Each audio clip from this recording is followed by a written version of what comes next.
پیدائش طور سے ہوا بہت بڑا اہم ہے۔ 1841 میں یا 40 میں پیدا ہوا اور 1851 میں 16 برس کا یا 17 برس کا یہ ہریانہ مدرسہ میں کام ہوگا۔ باقی اپنی تعلیم و تربیت کیا تو مرزا صاحب اپنی تعلیم تربیت کے بارے میں خود لکھتے ہیں، جس کا خلاصہ اس کے الفاظ کو نہیں ہے، خلاصہ میں آپ کے سامنے بیان کر رہا ہوں۔ وہ لکھتے ہیں کہ 6-7 سال کی عمر میں میرے لیے ایک فارسی خام معلم نوکر رکھا گیا، ایک فارسی پڑھانے والا معلم میرے لیے نوکر رکھا گیا۔ یہ ان کا اپنا انداز ہے کہ اپنے استاد کو نوکر کہہ رہے ہیں، جس نے مجھے قرآن کریم اور فارسی کی چند کتابیں پڑھائی۔ اس استاد کا نام فضل الہی تھا۔ آپ صرف یہ لکھیں کہ فضل الہی سے نہیں پڑھا۔ یہ لکھتے ہیں کہ جب میری عمر 10 برس کی ہو گئی تو ایک عربی خام معلم جو عربی پڑھانے والا تھا وہ میرے لیے مقرر کیا گیا، اور اس سب سے مجھے طرف کی بعض کتابیں صرف ایک علم ہے شان کے ساتھ طرف کی بعض کتابیں اور نحو کی کچھ قواعد پڑھیں۔ اس کا نام فضل اول تھا، ایک استاد کا نام فضل الہی اور دوسرے استاد کا نام فضل اول تھا۔ پھر لکھتے ہیں کہ جب میں 17 یا 18 سال کا ہوا ایک اور نئے حساب سے میں نے نحو، منطق اور حکمت وغیرہ اردو میں پڑھنا پڑے۔ اس زمانہ میں لوگ اپنے بچوں کو پڑھاتے تھے ایک نرسری کی طرف اور نحو کے علاوہ منطق وغیرہ، اور اس کے ساتھ ساتھ میں حکمت بھی گئی۔ اس استاد کا نام گل علی شاہ تھا، گل علی شاہ۔ پھر میرا کام یہ لکھتے ہیں کہ میں نے علم کی بات کتابیں، یہ حکمت کی بات کتابیں، یہ میں نے اپنے والد صاحب سے نکلی، جن کا نام غلام مرتضیٰ تھا، یعنی حکیم غلام مرتضیٰ۔ پھر لکھتے ہیں کہ ان دنوں مجھے کتابیں دیکھنے کا اتنا شوق تھا کہ گویا میں دنیا میں کیا تھا اور خود مطالعہ بھی بہت سارا کیا۔ تو اس طرح مرزا صاحب کے لیے استاد فضل الہی، فضل اول، گل علی شاہ اور اس کا والد غلام مرتضیٰ یہ اس کے ابتدائی دور کے استاد ہیں۔ اس کا حوالہ ہے کتاب البریہ صفحہ نمبر 161۔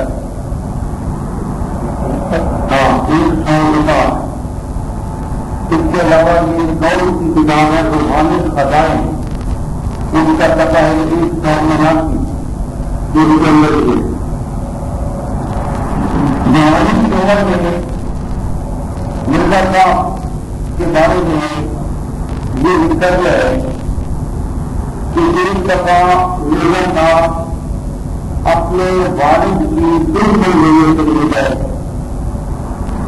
لیکن کے پیچھے مرزا امام دین کی ہو گیا۔ یہ ایک ابتدا تھا مرزا امام دین، امام دین اس کے ساتھ چل پڑا کہ یہ مرزا ہونے جا رہا ہے، میں بھی چلا جاؤں۔ امام دین پہلے درجے کا بہترین اور غیر آدمی تھا، وہ آدمی ٹھیک نہیں تھا، مرزا صاحب نے جب پینشن وصول کر لی تو وہ آپ کو کتلا کر اور دھوکہ دے کر بغیر کارگزان لانے کی ادھر ادھر سے آتا رہا اور سارا روپیہ پورا کر ختم کر دیا۔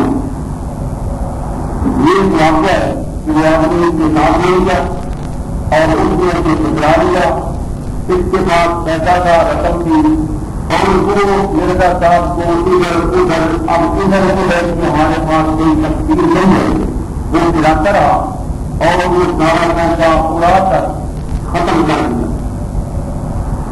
مرزا صاحب شرم کی وجہ سے گھر واپس نہ آئے۔ اس میں گھر تو واپس آ نہیں لگتا تھا، سیالکوٹ شہر میں ڈپٹی کمشنر کی کچہری میں کلیمی تنخواہ پر ملازم ہو رہے۔ یہ مرزا صاحب نے کچہری کے اندر ملازمت کی ہے۔ سیرت الماضی صفحہ نمبر 43، یہ اس کے بیٹے کی کتاب ہے سیرت الماضی، اس میں ہم ہے سیرت الماضی صفحہ نمبر 43۔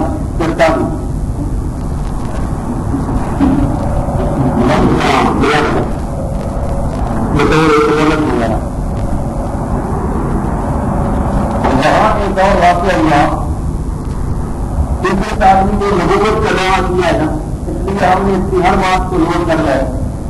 وہاں مرزا صاحب نے بعض عیسائی پادریوں سے خفیہ ملاقاتیں کی، یہ بھی ایک ثبوت ہے باقاعدہ ان کتابوں سے۔ برطانوی انٹیلیجنس سیالکوٹ وشن کے انچارج سے بھی ملاقات کی۔ یہ ملاقات کا ذکر آتا ہے، آگے پتہ نہیں کہ ملاقات نے کیا کچھ کیا تھا۔ بہرحال ان لوگوں کے ساتھ اس کی خود یہ ملاقاتیں ہیں۔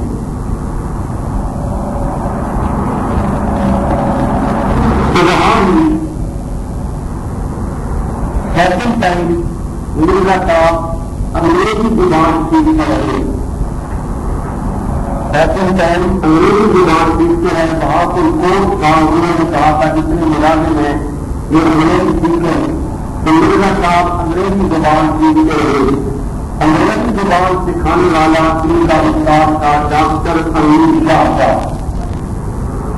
ڈاکٹر امیر شاہ سے انہوں نے انگریزی سیکھی۔ اس کے بعد مرزا صاحب ملازمت کر کے قادیان واپس آ گئے اور یہاں قادیان میں مستقل سکونت اختیار کر لی۔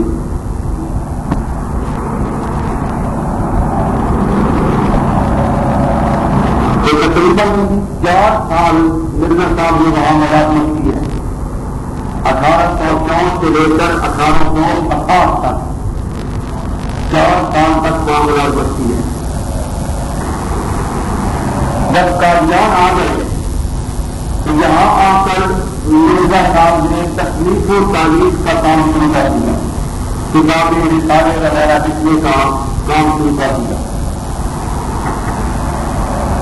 اس زمانہ میں آریہ لوگ اور ہندو لوگ اور اس قسم کے عیسائی وغیرہ لوگ، ان کا بہت چرچا تھا، انگریز کی حکومت تھی، تو مرزا صاحب نے یہاں عام مسلمانوں کی توجہ حاصل کرنے کے لیے عیسائیوں، ہندوؤں اور آریوں کے ساتھ کچھ مناظرے کیے۔ مناظرے کی نامکمل بہرحال جو آدمی مناظرہ کرتا ہے تو شہرت سمجھ جاتی ہے۔ عیسائیوں کے ساتھ مناظرے ہوئے، ہندوؤں کے ساتھ مناظرے ہوئے، آریوں کے ساتھ مناظرے ہوئے۔ مرزا صاحب کو کافی شہرت حاصل ہو گئی۔ یہاں کا یعنی 1880 میں مرزا صاحب نے ایک کتاب ہے براہین احمدیہ، براہین احمدیہ، براہین احمدیہ کتاب ہے مرزا صاحب کی، یہ انہوں نے لکھنی شروع کر دی۔ 1884 تک مرزا صاحب نے اس کتاب کے 4 حصے لکھے، 4 جلدیں کی لکھی، اور اس کی 5ویں جلد جو ہے یہ مرزا صاحب نے 1905 کے آ کر لکھی۔ 4 کتابیں اس زمانے میں اور 5ویں 1905 میں۔ کتاب براہین احمدیہ جو ہے مرزا صاحب کی لکھی ہوئی، اس کے اندر اکثر جو مضامین ہیں وہ مسلمانوں کے عقائد سے مناسب ہیں، یعنی وہ مسلمانوں کے عقائد سے مناسب اس نے لکھا ہے، اور مسلمانوں کے حق میں ہندو اور عیسائیوں کے خلاف دلائل وغیرہ لکھے ہیں۔ البتہ اس کتاب کے اندر میرے کام نے دو کام کیے ہیں۔ ایک اس کتاب کے اندر جگہ جگہ اپنے الہامات لکھتے ہیں کہ مجھے الہام ہو جائے۔ الہام یہ ہوتا ہے کہ کسی آدمی کے دل اور دماغ میں اللہ تعالیٰ اپنی قدرت کاملہ کے ساتھ، اپنے فضل و رحمت کے ساتھ اللہ تعالیٰ اس کے دماغ میں کوئی اچھی بات ڈال دے، اسے کہتے ہیں الہام۔ تو میرا صاحب وہاں اس کتاب کے اندر ایک تو یہ بات لکھتے ہیں کہ مجھے یہ الہام ہوا، مجھے یہ الہام ہوا، مجھے یہ الہام ہوا، اور دوسرے نمبر پر اس کتاب کے اندر جو مرزا صاحب نے بڑی اہم بات لکھی ہے وہ یہ ہے کہ انگریز کی مکمل اطاعت اور جہاد کی حرمت کے بارے میں شد و مت سے لکھا۔ انگریز کی اطاعت، اس کی ترغیب بھی لوگوں کو بڑا زور دیا، اور اگلی بات جہاد کی حرمت کہ جہاد حرام ہو چکا ہے، اس کے بارے میں اس نے کافی مواد لکھا۔ کچھ علماء نے اس کی طرف توجہ کی کہ یہ آدمی کیا کر رہا ہے، انگریز کی اطاعت کا میں کہہ رہا ہے جبکہ انگریز ہمارے دشمن ہیں۔ تو بہرحال کچھ شور وغیرہ مچا، پھر اس کے الہام وغیرہ، لیکن الہام ایک ایسی چیز ہے کہ وہ کسی کو بھی ہو سکتا ہے۔ اس کے الہامات وغیرہ کہ مجھے یہ الہام ہوا ہے، میں ملہم من اللہ ہوں، اس کی وجہ سے بھی کچھ شور وغیرہ مچا، لیکن اتنا زیادہ شور نہ مچا۔ اب مرزا صاحب کے دعوی سنیے۔ 1880 میں مرزا صاحب نے ملہم من اللہ ہونے کا دعویٰ کیا کہ مجھے الہام ہوتا ہے۔ 1880 میں یہ دعویٰ کیا کہ مجھے الہام ہوتا ہے۔ 1882 میں مرزا صاحب نے مجدد ہونے کا دعویٰ کیا کہ میں اس صدی کا مجدد ہوں۔ پھر اس کے ساتھ ہی محدث ہونے کا دعویٰ کیا۔ محدث دعوت کے زمن کے ساتھ محدث کا مطلب ہوتا ہے کہ اللہ تعالیٰ اس کے دل میں کوئی کلام ایسا ڈال دے، جیسے حضرت عمر رضی اللہ تعالیٰ عنہ کے بارے میں آتا ہے کہ وہ محبت سے جو قرآن کی ذریعے ہونا ہوتی تھی، اللہ تعالیٰ ان کے دل میں پہلے ڈال ہوگا۔ اس نے یہ بھی کہا کہ میں محبت تھی۔ پھر ساتھ ہی اس نے یہ کہا کہ میں مسیح ہوں۔ حضرت عیسیٰ علیہ السلام کا یہ مطلب مسیح ہے، اور انہوں نے یہ کہنا شروع کر دیا کہ میں مسیح ہوں، یعنی میں مسیح تو نہیں ہوں بلکہ اس جیسا ایک آدمی مسیح ہوں، اس کی طرح یہ دعویٰ دیا۔ یہ 1882 سے 1891 تک 1891 میں مرزا صاحب نے باقاعدہ کھل کر مسیح موعود ہونے کا دعویٰ کیا۔ مسیح موعود کا مطلب ہے کہ جس کا وعدہ کیا گیا، نبی پاک صلی اللہ علیہ وسلم نے وعدہ فرمایا نا کہ آخر زمانہ میں حضرت عیسیٰ علیہ السلام نازل ہوں گے، تو وہ موعود ہیں، پرامد ہیں، ان کی یہ وعدہ کیا گیا ہے۔ تو یہ مرزا صاحب نے 1891 میں مسیح موعود ہونے کا دعویٰ کیا۔ پہلے کیا تھا مسیح اب دعویٰ کر دیا کہ میں وہی مسیح موعود ہوں جس کا ذکر احادیث سے ہے۔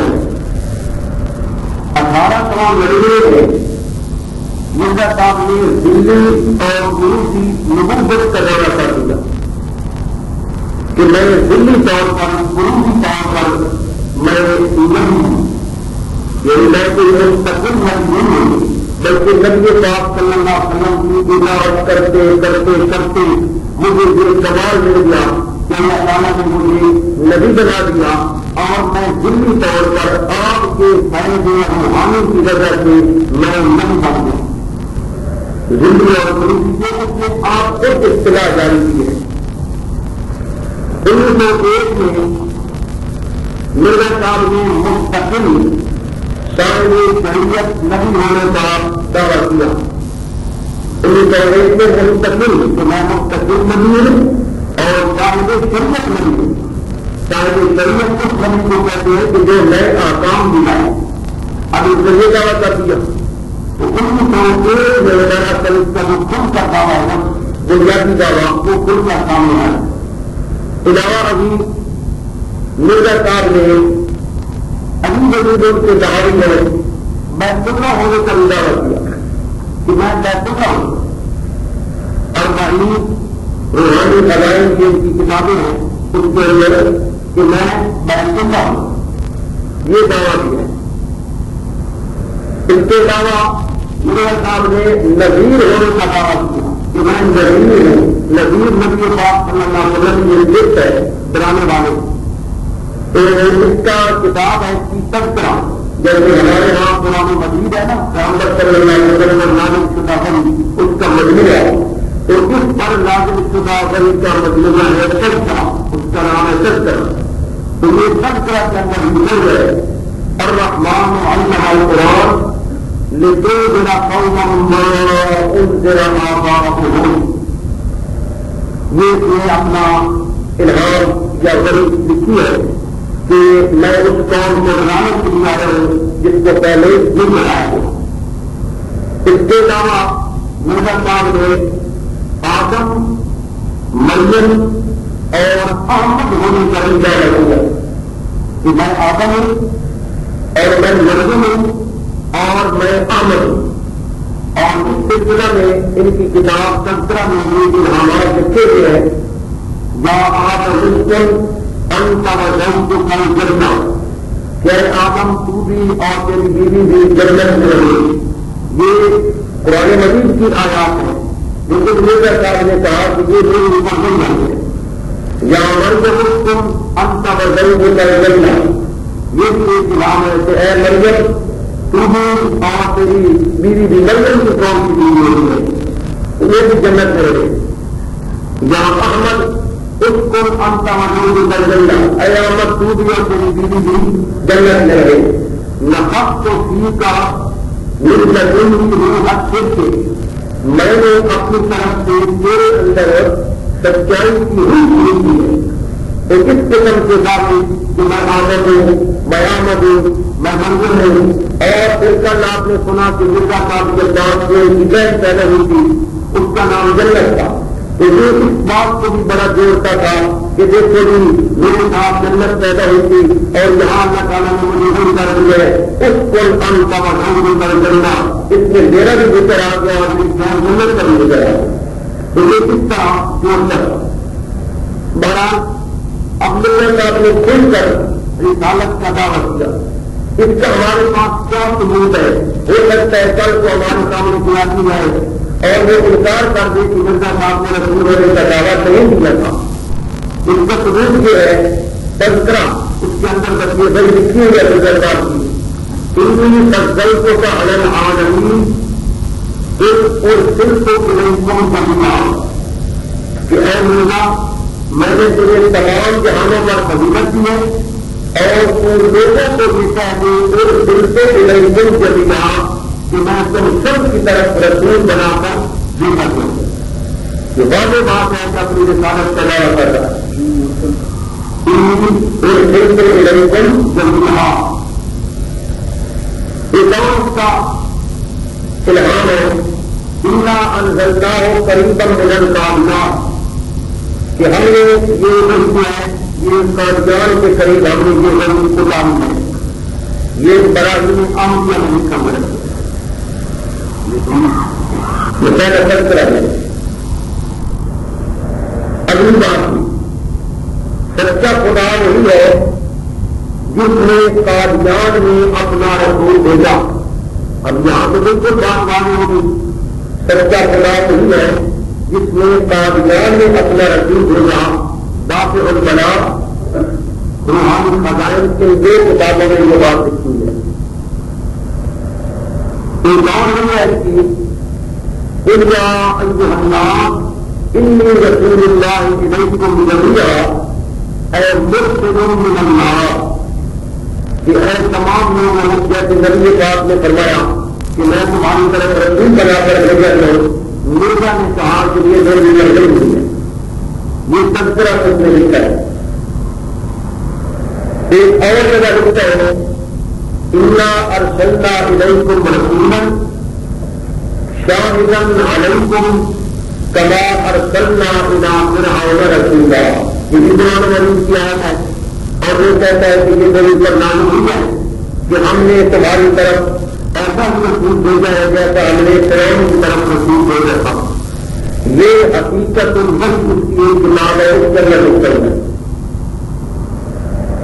ایک اور اس کا الہام ہے یاسین إِنَّكَ لَمِنَ الْمُرْسَلِينَ عَلَىٰ صِرَاطٍ مُسْتَقِيمٍ۔ یہ اس کا الہام ہے کہ إِنَّكَ لَمِنَ الْمُرْسَلِينَ بے شک آپ رسول میں ہے۔ یہ بالکل حقیقت اللہ کے اندر لکھا ہے۔ قرآن مجید کی ایک آیت ہے نبی پاک صلی اللہ علیہ وسلم کی عظمت کے بارے میں، وَالَّذِي أَرْسَلَ رَسُولَهُ بِالْهُدَىٰ وَدِينِ الْحَقِّ لِيُظْهِرَهُ عَلَى الدِّينِ كُلِّهِ۔ مرزا صاحب نے لکھا ہے کہ یہ نئے حق میں نازل ہوئی ہے، ایجاد عاملی اور روحانی خزائن، یعنی جہاں تک کہ تک پہنچا جس نے پیغمبر علیہ السلام کے اوپر جو آیات آئی تھی ان کے بارے میں اس نے کہا کہ یہ قرآن میں جو ہے وہ بھی میرے حق میں ہے اور اب اللہ نے میرے اوپر جو نازل کی ہے، بلکہ نبی اور رسول ہونے کے علاوہ مرزا صاحب کہتے ہیں کہ میں نے خواب دیکھا کہ میں خدا ہوں اور میں نے یقین کر دیا کہ میں وہی ہوں۔ اگر کوئی آدمی کہے کہ یہ تو خواب کی بات ہے، خواب کسی کو بھی آ سکتا ہے، تو ہم اس کا جواب یہ دیں گے کہ یہ کسی کا کام نہیں ہے۔ مرزا صاحب نے اپنے آپ کو نبی کہا ہے اور تمہارے خیال کے مطابق یہ نبی کا کام ہے، اور نبی کا کام کیا ہوتا ہے؟ وہ حقیقت ہوتا ہے۔ تو خواب نے دیکھا کہ میں خدا ہوں اور میں نے یقین کر دیا کہ میں نہیں ہوں۔ آئندہ کمالات یہ مرزا صاحب کی کتاب ہے، صفحہ نمبر 565۔ اس کے علاوہ مرزا صاحب لکھتے ہیں کہ قرآن کریم کے اندر میرے لیے بہت ساری بندارات ہیں۔ یہ قرآن کریم کی جتنی آیتیں میں پڑھوں گا یہ آپ سنتے جائیں، ٹائم نہیں ہے، سنتے جائیں، بعد میں لکھی جا سکتی ہیں۔ مرزا صاحب نے کہا ہے کہ یہ تمام آیتیں میرے حق میں نازل ہوئی ہیں۔ وَالَّذِي أَرْسَلَ رَسُولَهُ بِالْهُدَىٰ وَدِينِ الْحَقِّ لِيُظْهِرَهُ عَلَى الدِّينِ كُلِّهِ وَكَفَىٰ بِاللَّهِ شَهِيدًا۔ ایک غلطی کا ازالہ، صفحہ نمبر 2۔ محمد رسول اللہ وَالَّذِينَ مَعَهُ أَشِدَّاءُ عَلَى الْكُفَّارِ رُحَمَاءُ بَيْنَهُمْ۔ یہ بھی لکھا کہ میرے بارے میں نازل ہوئی ہے۔ ایک غلطی کا ازالہ، صفحہ نمبر 2۔ إِلَّا أَيُّهَا النَّاسُ إِنِّي رَسُولُ اللَّهِ إِلَيْكُمْ جَمِيعًا۔ الذکر ایک کتاب ہے، الذکر یہ مبارک دل میں، صفحہ نمبر 56۔ وَمَا أَرْسَلْنَاكَ إِلَّا رَحْمَةً لِّلْعَالَمِينَ۔ یہ میرے بارے میں نازل ہوئی ہے، 40 جلد نمبر 3 صفحہ نمبر 32۔ وَمَا يَنطِقُ عَنِ الْهَوَىٰ إِنْ هُوَ إِلَّا وَحْيٌ يُوحَىٰ۔ یہ بھی میرے بارے میں نازل ہوئی ہے، 40 جلد نمبر 3 صفحہ نمبر 34۔ مَا رَمَيْتَ إِذْ رَمَيْتَ وَلَٰكِنَّ اللَّهَ رَمَىٰ۔ جو نبی پاک کے بارے میں اللہ نے فرمایا، یہ کہتا ہے یہ بھی میرے بارے میں نازل ہوئی ہے، حقیقت الوحی، صفحہ نمبر 70۔ الرحمن علم القرآن، یہ بھی میرے بارے میں ہے، حقیقت الوحی، صفحہ نمبر 70۔ وَأَنَا أَفْضَلُ الْمُؤْمِنِينَ، کہتا ہے یہ بھی میرے بارے میں نازل ہوئی ہے، حقیقت الوحی، صفحہ نمبر 70۔ دَاعِيًا إِلَى اللَّهِ وَسِرَاجًا مُنِيرًا، یہ بھی کہتا ہے میرے بارے میں نازل حقیقت بنا فتدلّا فكان قاب قوسين او ادنى حقیقت کہتا ہے یہ نبی پاک کے میراث کا تذکرہ ہے اور یہ کہتا ہے کہ یہ بھی میرے حق میں نازل ہوئی ہے سبحان الذی اسری بعبدہ لیلا کہتا ہے یہ بھی میرے حق میں نازل ہوئی ہے حقیقت کہتا ہے لیکن کنتم تحبون اللہ فاتبعونی یحببکم اللہ حقیقت کہتا ہے کہ میرے بارے میں نازل ہوئی ان الذين يبايعونك انما يبايعون الله يد الله فوق ايديهم کہتا ہے یہ بھی میرے بارے میں نازل ہوئی ہے حقیقت نمبر 80 سلام علی ابراہیم حقیقت نمبر 83 فاتخذوا من مقام ابراہیم مصلی کہتا ہے یہ بھی میرے بارے میں نازل ہوئی ہے حقیقت نمبر 88 انا فتحنا لك فتحا مبینا ليغفر لك الله ما تقدم من ذنبك وما تأخر کہتا ہے یہ بھی میرے بارے میں نازل ہوئی ہے حقیقت صفحہ نمبر 94 انا ارسلنا الیکم رسولا شاہدا علیکم کما ارسلنا الی فرعون رسولا یا تم دیکھیں یہ بھی کہتا ہے میرے بارے میں نازل ہوئی حقیقت عطا فرمائے کہتا ہے یہ بھی میرے بارے میں نازل ہوئی ہے حقیقت صفحہ نمبر 102 یاسین والقرآن الحکیم انک لمن المرسلین علی صراط مستقیم حقیقت صفحہ نمبر 110 تو یہ جتنی آیات میں نے بیان کی ہے اس نے یہ کہا کہ یہ ساری آیات میرے بارے میں نازل ہوئی ہے یہ بھی آپ کی معلومات کے لیے میں نے کیا ہے کہ مختلف کتابوں سے چنی ہوئی باتیں ہیں اگلی بات مرزا صاحب کی شادیاں سب بات ہم نے کہنی ہے نا اس نے نبوت کا دعویٰ کیا مرزا غلام احمد قادیانی میں سب سے پہلے جب اس کی چھوٹی سی عمر تھی 15-16 سال کا ہوگا اس کی شادی ہوئی حرمت بی بی سے حرمت بی بی اس کی بیوی کا نام تھا اور حرمت بی بی سے اس کے 2 بیٹے پیدا ہوئے ایک کا نام ہے مرزا سلطان احمد اور دوسرے کا نام ہے مرزا فضل احمد سلطان احمد بڑا تھا فضل احمد چھوٹا تھا یہ جو حرمت بی بی ہے نا اس کو حجے کی ماں یعنی فضل احمد تھا نا فضل احمد سے انہوں نے بنایا حجا تو اس کو مرزا صاحب یا گھر میں پکارا جاتا تھا حجے کی ماں یہ اس کا یعنی عام کتابوں میں نام نہیں آتا حجے کی ماں کا ذکر ہوتا ہے تو مرزا صاحب کے حجے کی ماں اس سے تقریباً یعنی 2 بچے پیدا ہوئے اس کے بعد مرزا صاحب نے تقریباً عملاً اس سے علیحدگی اختیار رکھی اور تقریباً 33 سال اس عورت سے علیحدہ رہ کر 1891 میں اس کو طلاق دے دی اور وہ طلاق بھی ظلمن دی ہے اس کا بھی میں تذکرہ کروں گا دوسری بیوی کا نام نصرت جہاں بیگم ہے اس کی شادی 1894 میں مرزا صاحب کے ساتھ ہوئی یہ بیٹی کا کوئی آدمی تھا اس کی بیٹی تھی اور اس کے ساتھ اس کی شادی ہوئی 1894 میں اس بیوی سے مرزا صاحب کے 5 بیٹے پیدا ہوئے اور 5 بیٹیاں پیدا ہوئی نصرت جہاں بیگم سے 5 بیٹے اور 5 بیٹیاں پہلی بیٹی عصمت بیوی پھر اس کے بعد بشیر احمد پھر مرزا بشیر الدین محمود پھر شوکت بیوی پھر مرزا بشیر احمد پھر مرزا شریف احمد پھر مبارکہ بیگم پھر مبارک احمد پھر احمد النصیر پھر احمد الحفیظ تو یہ 10 یعنی بچے اس کے بدن سے مرزا صاحب سے پیدا ہوئے 3 بیٹے اور 2 3 بیٹیاں اور 2 بیٹے مرزا کی زندگی میں ہی مر گئے تھے. 3 بیٹیاں اور 2 بیٹے مر گئے تھے, 5 باقی تھے. تو یہ نصرت جہاں بیگم جو ہے یہ اس کی دوسری بیوی ہے. اس کی قبر میں نے دیکھی تھی رقبہ میں, اور اس کی قبر پر لکھا ہوا تھا, میں تو وہ قصبہ پڑھ کر بھی حیران ہو گیا, لکھا ہوا تھا ام المومنین حضرت سیدہ نصرت جہاں بیگم رضی اللہ تعالی عنہا.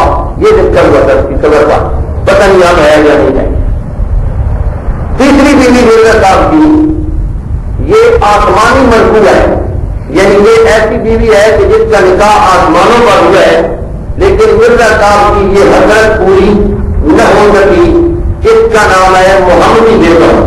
اس کا نام کیا ہے جی؟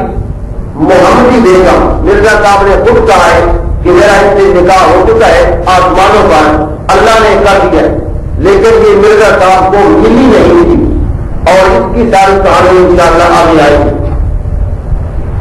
آگے آگے مرزا صاحب کی بیماریاں, کیونکہ ہم اس کی شخصیت کے بارے میں بیان کر رہے ہیں. بیماری کا ہم اس کو کوئی تانا نہیں دے رہے, لیکن اس کی شخصیت تو ہم نے ظاہر کر لی ہے. مرزا صاحب کی بیماریاں, سب سے پہلی بیماری ہے میراثیا.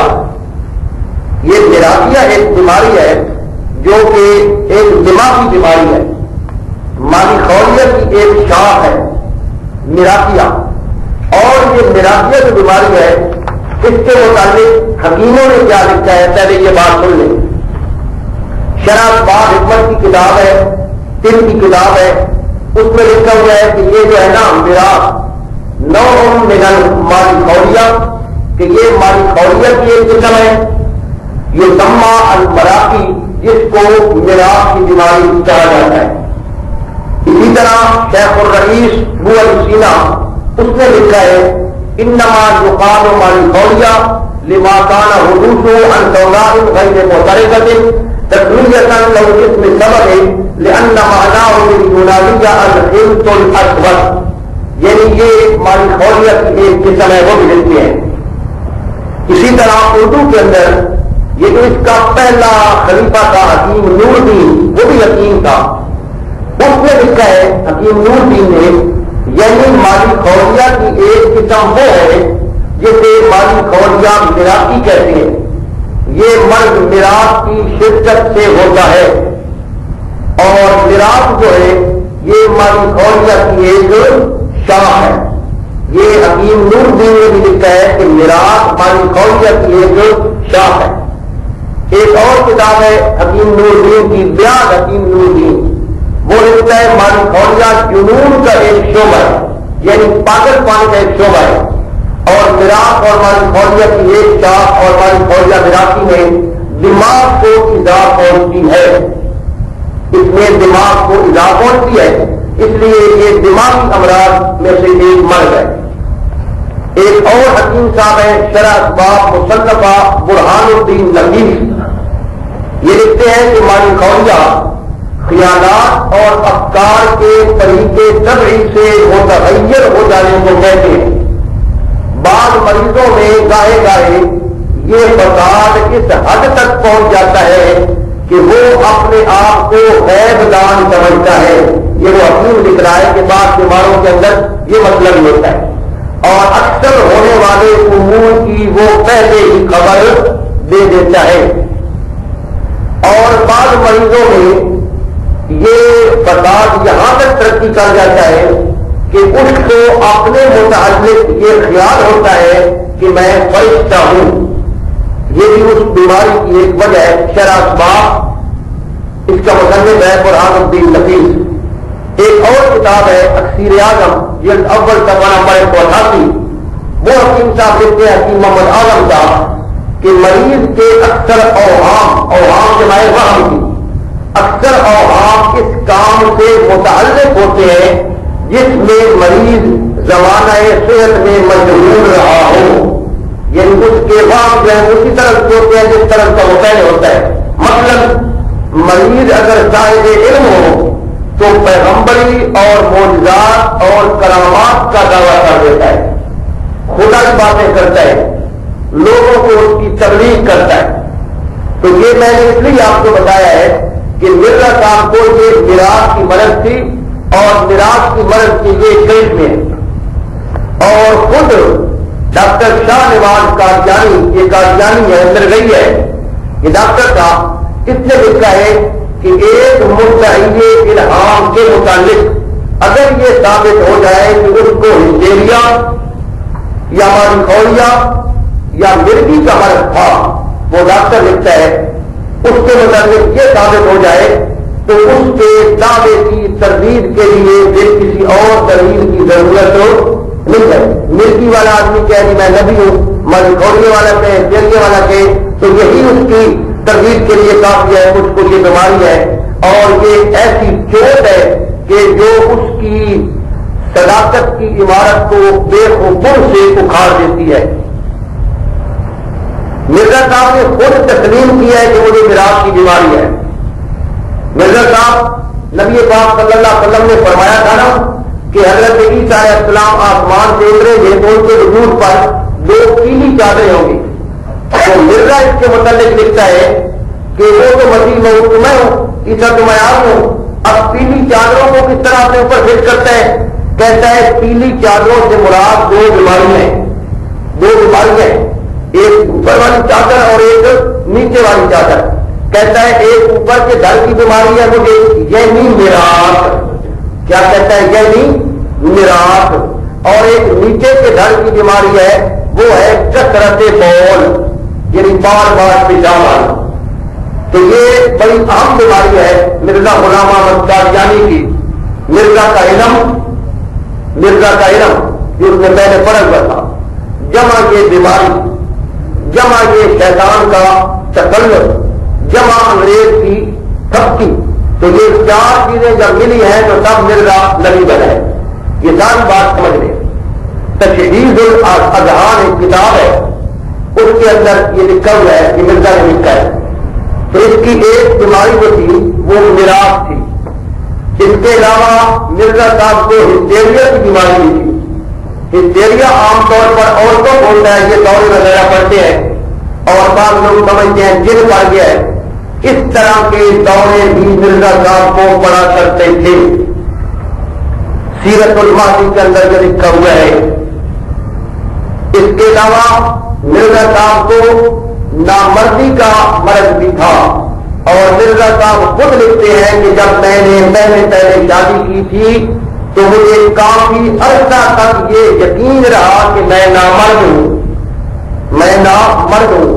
رسالہ ریویو کا جان نہ یہ ہے جناب مکتوب 22 فروری 1882، اس کے اندر یہ لکھا ہوا ہے، مرزا صاحب نے خود لکھا ہے. اس کے علاوہ مرزا صاحب کو اعصابی کمزوری بھی تھی. رسالہ ریویو کا جان، ڈک اور دل یعنی ٹی بی یہ بھی مرزا صاحب کو تھی. حیات احمد صفحہ نمبر 79. سرخ البول یعنی پیشاب کا بار بار آنا، یہ بھی مرزا صاحب کو بیماری تھی. زمینہ 40 صفحہ نمبر 3 اور 4. اور یہ بار بار پیشاب اتنا آتا تھا کہ خود مرزا صاحب نے لکھا ہے کہ مجھے ایک دن میں 100 مرتبہ پیشاب آتا ہے. ایک اور بیماری ذیابیطس یعنی شوگر کی بیماری، یہ بھی مرزا صاحب کو تھی. زمینہ 40 اور حقیقت الرئی. اس کے علاوہ ایک اور بیماری دوران سر کے چکر آنا، اخبار الحکم قادیان، اس کے اندر مرزا صاحب کا خط چھپا ہوا ہے اور اس کے اندر لکھا ہوا ہے. اس کے علاوہ بدہضمی، اس کے علاوہ کمی خواب، نیند نہ آنا، اس کے علاوہ تشنج دل کا بگڑنا، اس کے علاوہ اسہال یعنی دستوں کی بیماری، بار بار دست آنا، اس کے علاوہ خشی کے دورے پڑنا، یہ بھی بیماری تھی. سیرت الماضی حصہ پڑھتا نمبر 13. اس کے علاوہ خون کی قے آنا، مرزا صاحب کو خون کی قے بھی آئی تھی. اس کے علاوہ ایک اور بیماری مرزا صاحب کو یہ تھی نسیان اور حافظے کی کمزوری تھی کہ میرا حافظہ اتنا کمزور ہے کہ مجھے کچھ پتہ ہی نہیں چلتا. تو یہ آگے جب ہم بات کریں گے نا تو یہ چیزیں ہمیں کام دیں گی، نسیان اور حافظے کی کمزوری، مکتوبات عاملیہ اور مجموعہ مکتوبات مرزا، یہ اس کے اندر لکھا ہوا۔ اب آ جائے گی اس کے علاوہ جناب کولنج ظہیری، یعنی پیٹ میں مروڑ پیدا ہونا، وقت پیدا ہونا، یہ بھی بیماری تھی، عام بیماری تھی ان کو۔ کولنج ظہیری ریل اور حلوے والی یہ قسم ہے کولنج کی، یعنی مروڑ کی ایک قسم ہے، کولنج بھی پڑتا تھا ان کو۔ اس کے علاوہ مرزا صاحب کو اکثر خارج رہتی تھی اور انہوں نے لکھا ہے کہ یہ خارج مجھے ذیابیطس کی وجہ سے، شوگر کی وجہ سے رہتی ہے۔ اس کے علاوہ مرزا صاحب اپنے کسی جوانی کے دور میں ایک دفعہ اترنے لگے تھے، کسی دروازے سے نکلنے لگے تھے تو آگے ستون پڑا ہوا تھا، تو جب ستون پر مرزا صاحب نے قدم رکھا تو گر گئے، تو مرزا صاحب کا جو دائیں ہاتھ تھا نا وہ ہرج آ گیا اس کو، اور پھر وہ دائیں ہاتھ ساری عمر اس کا کمزور رہا، اس دائیں ہاتھ سے یہ اپنے منہ میں لقمہ نہیں ڈال سکتے تھے، تو ساری عمر یہ بائیں ہاتھ سے ہی شاید کھاتا رہا ہوگا، دائیں ہاتھ اس کا کمزور تھا۔ اس کے علاوہ مرزا صاحب کو گوشت کھانے کی بہت زیادہ عادت تھی، تو ان کے دانتوں کو کیڑا بھی لگا ہوا تھا۔ اس کے علاوہ مرزا صاحب جب فوت ہوئے تو یہ ہیضہ کی بیماری کا شکار ہو کر فوت ہوئے۔ بیماری کسی کو بھی لگ سکتی ہے، یہ میں تانا نہیں دے رہا، لیکن میں یہ ضرور کہوں گا کہ ایک آدمی کا شخصیت اس کی ہمارے وہ شکایت بن جائے، یعنی وہ اس شخصیت کا مالک تھا، اس قسم کی وہ شخصیت تھی۔ اب آئیں گی مرزا صاحب کی دوائیں اور غذائیں، مرزا صاحب کیا کیا کھاتے تھے اور کیا کیا ان کو پسند تھا، اس سے بھی اس کی شخصیت سمجھنے میں مدد ملے گی۔ اچھے تلے ہوئے کرارے پکوڑے یہ مرزا صاحب کو پسند تھے۔ سالم مرغ کا کباب، سالم مرغ کا کباب جیسے آپ کہتے ہیں روز مرغ، گوشت کی بھنی ہوئی بوٹیاں، تینتر اور پاختہ کا گوشت، مرغ اور پٹیروں کا گوشت، نرم اور گدار گلے ہوئے چاولوں کا پلاؤ، گڑ والے میٹھے چاول،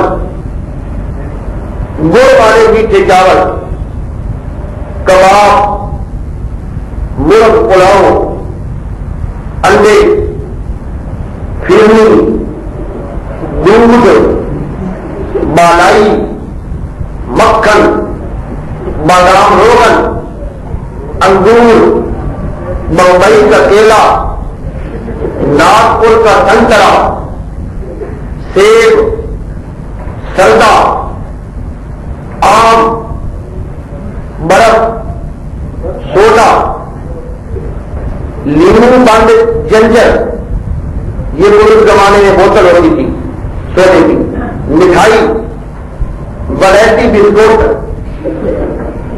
یہ ساری جو غذائیں ہیں ان کی، یہ سیرت الماضی مرزا صاحب کے بیٹے نے کتاب لکھی ہے، مرزا بشیر احمد، اس نے اپنے باپ کی سیرت پر کتاب لکھی ہے، یہ اس میں لکھا ہوا ہے۔ دواؤں، مرزا صاحب جو دوائیں عام طور پر کھاتے تھے، دوائیں بڑی طاقت والی اور اچھی کھاتے تھے۔ دواؤں میں بادام روغن، خالص کستوری، امبر خالص، مرکب مقرر امبری، یہ ایک دوائی تھی جس کے اندر یاقوت، مروارید، مرجان، یشب، کاربار، کستوری، زعفران وغیرہ بہت قیمتی اور بڑی طاقت والی دوائی تھی۔ یہ مرزا صاحب عام طور پر استعمال کرتے تھے۔ افیون کا استعمال بھی مرزا صاحب کرتے تھے، افیم بھی کھاتے تھے دوائیوں میں ملا کر، سنکھیا کے مرکبات بھی کھاتے تھے۔ مرزا صاحب سنکھیا بھی کھاتے رہے، بعض آدمیوں کو سنکھیا کھانے کی عادت ہوتی ہے۔ ٹانک وائن ایک شراب تھی، مرزا صاحب کو بھی استعمال کرتے تھے۔ برانڈی ایک شراب تھی، اس کا بھی استعمال کرتے تھے۔ برانڈی ایک شراب تھی، یہ بھی استعمال کرتے تھے۔ تو اب مزید میں مرزا صاحب کے بارے میں آپ کو یہ بات بتاتا ہوں کہ مرزا صاحب نے سیالکوٹ سے واپس آ کر قادیان میں جب مستقل سہولت اختیار کر لی تھی اور آریوں سے اور ہندوؤں سے کچھ مناظرے کیے تو اس زمانہ میں مرزا صاحب نے کتابیں لکھنی شروع کر دی. تو اس لحاظ سے مرزا صاحب نے تقریباً 80 چھوٹی بڑی کتابیں لکھی ہیں. 80 کتابیں تقریباً، جن میں زیادہ تر کتابوں میں اپنی نبوت اور رسالت اور مخالفین کے سوالوں کے جوابات مرزا صاحب نے دیے. اس کے علاوہ حضرت عیسیٰ علیہ السلام کی وفات، اس کا موضوع بھی مرزا صاحب نے بڑا چلایا ہے. عام مسلمانوں کی تکفیر کہ یہ کتنے مسلمان مجھے نہیں مانتے، یہ کافر ہے، یہ بھی انہوں نے اپنی کتابوں میں بڑا مضمون چلایا ہے. انگریز کی وفاداری کہ انگریز کی تابعداری کرو، ان کے ساتھ رہو، ان کی حکم عدولی نہ کرو، یہ بھی کافی مضمون انہوں نے چلایا ہے. جہاد کی حرمت، یعنی اب جہاد حرام ہو چکا ہے، اب کسی سے جہاد جائز نہیں ہے، یہ بھی مرزا صاحب نے کافی ان کا من بھاتا موضوع ہے اور اس پر اس نے کافی کام کیا ہے. خاص طور پہ جہاد کو اس نے بالکل حرام کرا دی. یہ سب رسم و ضابط مرزا صاحب نے اپنی کتابوں کے اندر جمع کیا ہے. تو میں انشاءاللہ کل آپ کے سامنے انگریز کی وفاداری اور جہاد کی حرمت کے بارے میں کچھ میں آپ کے سامنے انشاءاللہ بیان کروں گا. یا ابھی ٹائم ہے میں انگریز کی وفاداری بیان کر دیتا ہوں. مرزا صاحب خاندانی طور پر سرکار انگریز کے وفادار اور بہی خواہ تھے. انہوں نے خود لکھا ہے، یہ ان کا اپنا حوالہ ہے، کہ میرے والد مرزا غلام مرتضیٰ کو دربار انگریزی میں کرسی ملتی تھی. یعنی میرا والد انگریزوں کا اتنا محبوب لیڈر تھا کہ اسے کرسی ملتی تھی جب وہ جاتا تھا. اور 1857 کی جنگ میں انہوں نے سرکار انگریزی کی امداد کے لیے 1857 کی جنگ آزادی میں سرکار انگریزی کی امداد کے لیے 50 سوار اور گھوڑے پیش کیے تھے. یعنی 50 گھوڑے اور ان کے اوپر سوار، یہ اس نے اپنی طرف سے بطور مدد ان کو پیش کیے تھے. کتاب البریہ صفحہ نمبر 3.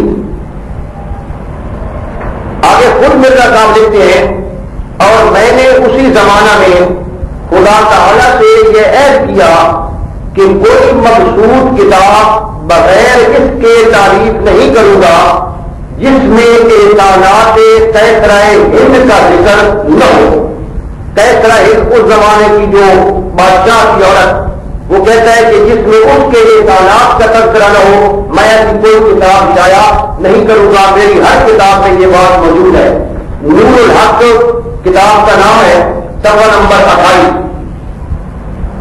میں نے اس مقصد کے انجام کے لیے اپنی ہر ایک تاریخ میں یہ لکھنا شروع کیا. پھر لکھتا ہے، شہادت القرآن، سرمہ چشم عالیہ، آئینہ کمالات، حمامت البشرا، نور الحق وغیرہ اس گورنمنٹ کے ساتھ کسی طرح مسلمانوں کا لحاظ درست نہیں ہے. یہ مرزا صاحب نے لکھا ہے کہ یہ گورنمنٹ بڑی اچھی حکومت ہے اور اس کے ساتھ جہاد کرنا ٹھیک نہیں ہے. اشتہار چھاپا تھا 10 دسمبر 1894 کو. ایک اور جگہ پر لکھتا ہے، سو اگر ہم گورنمنٹ برطانیہ سے سرکشی کریں تو گویا اسلام اور خدا اور رسول سے سرکشی کرتے ہیں. اگر ہم اس گورنمنٹ سے سرکشی کریں تو اسلام اور خدا اور رسول سے سرکشی کرتے ہیں. یہ بھی اسی اشتہار میں لکھا ہے. ایک اور بات ہے کہ مرزا صاحب کے ساتھ جو آدمی بھی مرید ہونے کے لیے آتا تھا، ان کا مقتدی بنتا تھا، وہ بیعت کرتا تھا، تو بیعت کے اندر چوتھی شرط یہ ہوتی تھی کہ میرے مرید گورنمنٹ کے خیر خواہ رہیں گے، انگریز گورنمنٹ کے خیر خواہ رہیں گے. کتاب البریہ.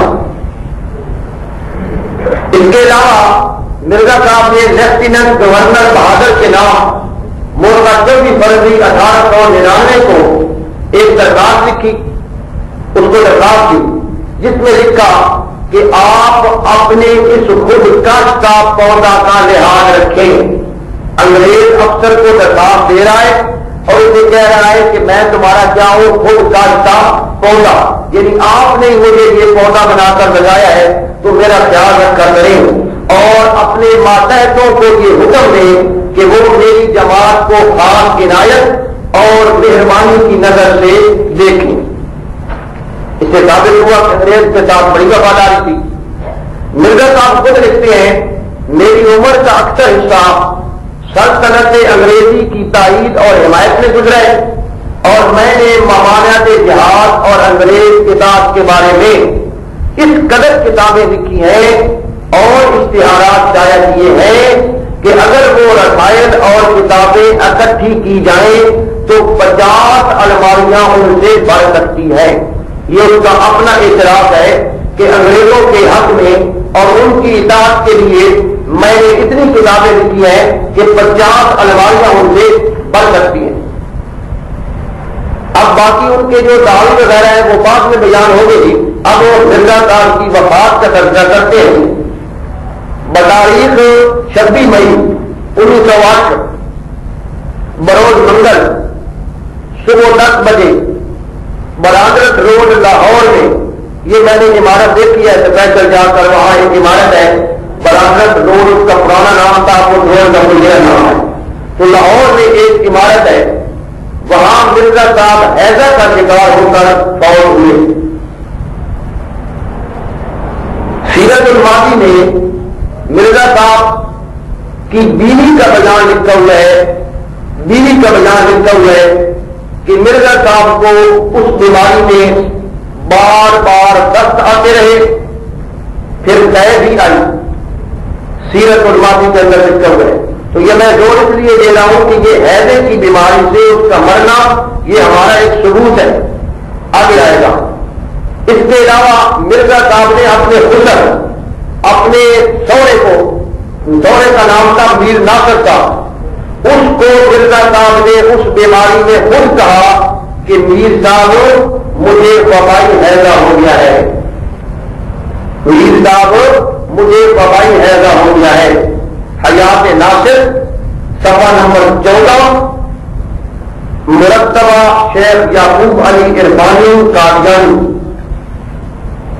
پھر اس کے بعد جناب مرزا صاحب کی میت کو بذریعہ ریل گاڑی، وہاں سے ریل گاڑی میں لاد کر قادیان لایا گیا اور قادیان کے اندر مرزا نے ایک بہشتی مقبرہ بنایا ہوا تھا، وہ بھی پیسے دھگنے کا انداز تھا کہ مجھے یہ اللہ تعالیٰ نے بتایا ہے کہ جو یہاں دفن ہوگا وہ بہشتی ہوگا، اور اس لوگوں سے پیسے لینے اور پیسے لے لے کر وہ جگہ بک کر دی، یہ اس کا ایک کام تھا۔ تو بہشتی مقبرہ میں مرزا کو دفن کیا گیا۔ مرزا کے مرنے کے بعد اس کا پہلا خلیفہ ہوا ہے حکیم نور الدین قادیانی ڈیرے والا۔ یہ ڈیرے کا رہنے والا نہیں تھا اور یہ جموں اور کشمیر کے علاقے میں وہاں کے راجے کا حکیم تھا۔ وہاں اس نے کوئی سیاست چلائی، چکر چلایا، اس نے نکال دیا پورا یہ مولوی اور عالم تھا، حکیم نور الدین مولوی اور عالم تھا، اور اللہ نے اس کی بیڑی اس طرح بولی کہ یہ وہاں سے آ کر مرزے کا مرید بن گیا، اور مرزے کے مرنے کے بعد 1914 تک یہ مرزا کا خلیفہ رہا۔ کس کو کہتے ہیں وہ خلیفہ اول حکیم نور الدین صاحب قادیانی رضی اللہ تعالیٰ عنہ، اس قسم کے الفاظ سے یاد کرتے ہیں۔ یہ پہلا خلیفہ تھا جو اس کا رشتہ دار نہیں تھا۔ دوسرا خلیفہ اس کے مرنے کے بعد مرزا صاحب کا بیٹا مرزا بشیر الدین محمود، یہ خلیفہ کا نام دوسرے نمبر پہ، یہ دوسرا خلیفہ تھا۔ یہ 25 سال کا تھا تقریباً جب ان کو خلافت ملی، اور 1965 تک یہ خلیفہ رہا۔ 1965 میں یہ مر گیا۔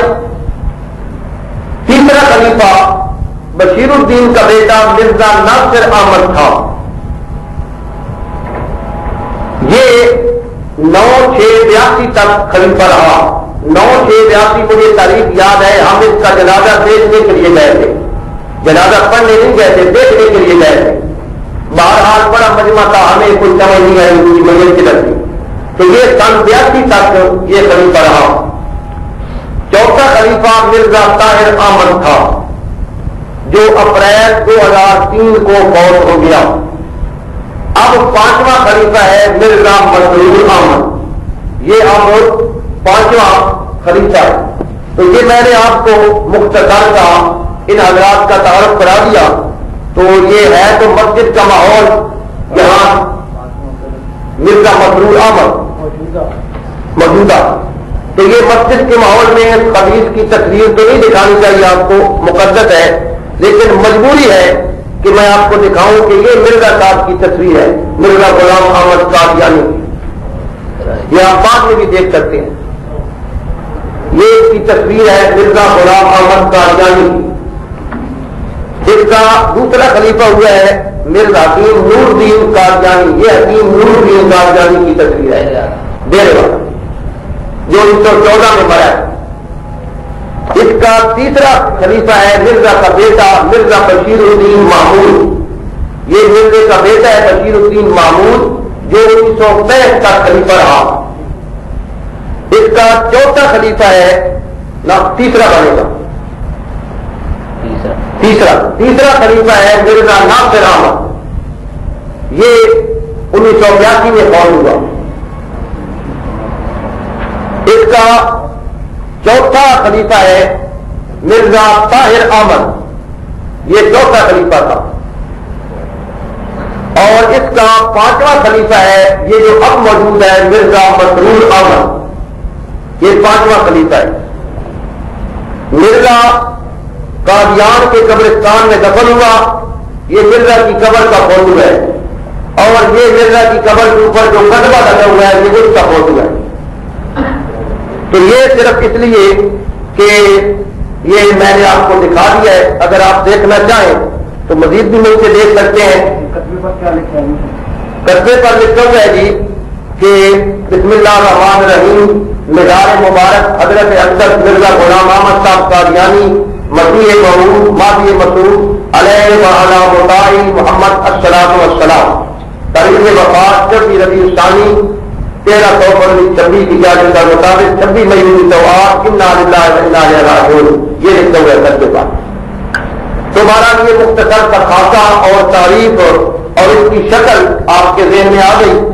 اگرچہ مسجد میں اس کو لانا نہیں چاہیے تھا خبیث کی فوٹو کو، لیکن ضرورت کے ساتھ میں نے آپ کو دکھا دیا ہے۔ وآخر دعوانا الحمدللہ رب العالمین۔ ابھی کل